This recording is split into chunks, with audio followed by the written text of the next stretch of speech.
जनाब शौकीन साहब, सेक्रेटरी खोसो साहब, हाजी कुतुबुद्दीन साहब, चाचा मुर्तज़ा साहब, मैं और मेरे सामने बैठे हुए तमाम मेहमान आज़ाद, मैं आपका शुक्रिया अदा करता हूँ कि आप इस तकरीब में तशरीफ़ लाए। मैं एक बात ये अर्ज़ करूँ कि मैं थका हुआ बहुत हूँ, तो मेरी बात करने में तसल्सल नहीं होगा तो बुरा ना माने। मैं जनाब शौकीन साहब का इंतहाई मशकूर हूँ कि जो खुद तशरीफ़ लाए, और सेक्रेटरी एजुकेशन खोसो साहब को भी बुलवाया। इससे हमारे स्कूल की रौनक में इजाफा हुआ और सेक्रेटरी साहब से काफ़ी बातचीत हुई। इंशाअल्लाह वो इस इदारे के लिए ज़रूर कुछ ना कुछ करेंगे। शौकीन साहब के लिए बहुत कुछ कहा, अब मैं क्या कहूँ शौकीन साहब के लिए। मैं यही दुआ कर सकता हूँ अल्लाह उनको खुश रखे, तंदुरुस्त रखे और इसी तरह वो पाकिस्तान की खिदमत करें। शौकीन साहब ने टंडो आदम को एक तोहफा मेडिकल कॉलेज का दिया है। सेक्रेटरी साहब आपने विजिट किया है मेडिकल? और लेकिन एक सर से गुजारिश है कि थोड़ा सा चाचा मुर्तज़ा का ख्याल रखें, क्योंकि एक दफ़ा मुझे देखने आए तो उन्होंने यूं करके थूक लगा दिया तो मैं ठीक हो गया। तो लिहाजा अगर कोई बीमार हो तो आगे समझ जाए हम। अच्छा, दूसरी हद ये है कि चाचा देने के बजाय कुछ ले जाने के चक्कर में होते हैं, ये बैग बार बार देख रहे थे घुमा फिरा के। तो मैं शौकीन साहब से कहूँगा इन्हें तो एक बैग गिफ्ट कर दिया।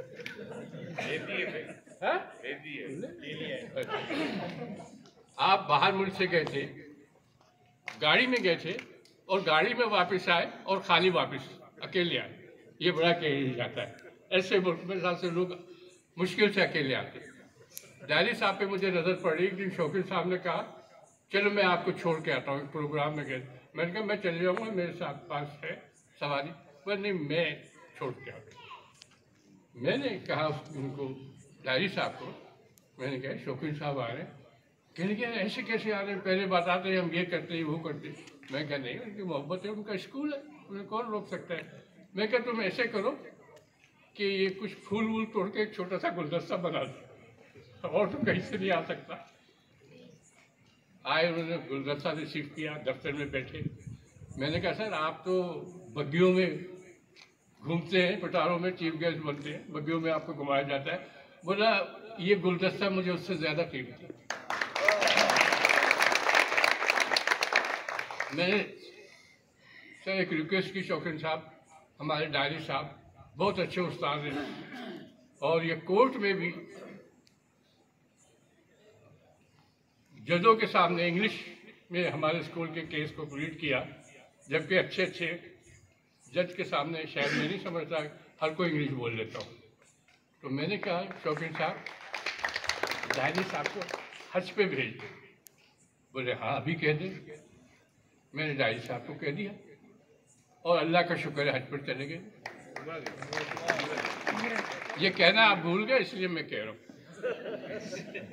दूसरा कहने लगे कि मैंने कहा सर मुझे कहा इनसे कि मेरा ट्रांसफ़र हो गया है, मुझे एलईडी चाहिए, यही कहा था ना। मैं धूप में चला गया। सर ने कहा शौकीन साहब इतनी धूप में क्यों आया, मुझे फ़ोन। मैं सर मैं इसलिए आया हूँ कि हमारे डायरी साहब ने एनर्जी के लिए कहा है, उसी वक्त 60,000 या 70,000 जो थे और उनके स्कूल में एलईडी लगी है। तो अब मैं क्या क्या बात करूँ, ये हमारे सेक्रेटरी साहब का आना भी शौकीन साहब की मेहरबानी। और उन्होंने एक बात की कि मैंने लिखा या बोला तो शौकीन साहब के लिए बोला, ये एक बड़ी हमारे लिए अच्छी। यंग है जनाब, स्मार्ट हैं सेक्रेटरी साहब। जब आए तो मैं भी इनका आशिक हो गया। देखिए अल्लाह ताला आप लोगों को खुश रखे, आने वाले तमाम मेहमानों को खुश रखे, सेहत दे। हाँ, एक बात बताओ, मैं हम एक प्रोग्राम कर रहे थे, सब बच्चों की हम ईद मिलन पार्टी करते हैं, तो मैं गया इनके पास, डॉक्टर आसिम के पास। मैं कहा सर हम ऐसे ईद मिलन पार्टी कर रहे हैं, तो आप आए। तो बोले मेरा आना तो मुश्किल है, मैं आपको चेक दे देता हूँ। मैंने कहा मैं चेक लेने नहीं आया कराची, हमें तो केस मिल जाता है, तो हम चेक को क्या करेंगे। खाना ठंडा हो रहा है, कुछ तो चाह रहा है कुछ बोले, लेकिन अल्लाह आप सब लोगों को खुश रखेगा। क्या